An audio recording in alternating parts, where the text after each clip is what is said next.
Écoutez, moi, je ne sais pas qui peut se féliciter des résultats ce soir, ni à gauche, ni à droite, ni au centre d'ailleurs, parce que le drame ce soir, c'est que la France est ingouvernable. Je ne sais pas pour combien de temps, alors même que notre pays est aujourd'hui extrêmement mal en point à tous les niveaux, que cette Assemblée n'est pas représentative de ce que pensent véritablement les Français, puisque aujourd'hui nous avons une Assemblée, nous aurons peut-être demain d'ailleurs un gouvernement qui tirera vers la gauche. Les macronistes ne s'en sont pas cachés les soirs du premier tour sur leur souhait de vouloir se rapprocher évidemment du bloc d'extrême gauche pour pouvoir constituer un gouvernement.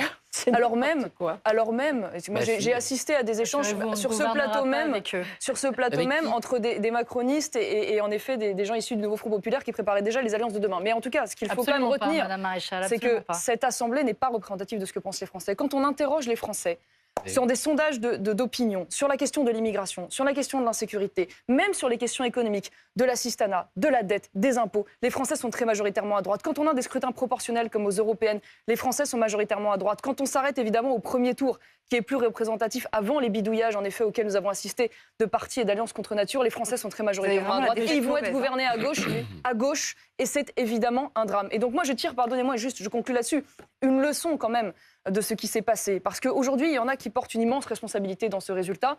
Ce sont en particulier les Républicains qui se sont maintenus contre la coalition RN-Ciotti pour sauver une cinquantaine de députés qui ont refusé la coalition de l'ordre, de la sécurité, de la réduction de l'immigration et qui ont ainsi favorisé, pardonnez-moi, les blocs centristes et les blocs d'extrême gauche. Et donc moi, la conclusion que je tire, c'est que le camp national, dans les mois et les années à venir, va devoir s'élargir, va devoir travailler à une véritable alliance des droites, comme d'ailleurs l'ont fait malheureusement cette alliance des gauches et de l'extrême gauche. Et donc ça va être le grand parcours, le grand obstacle à relever. On va entendre dans un instant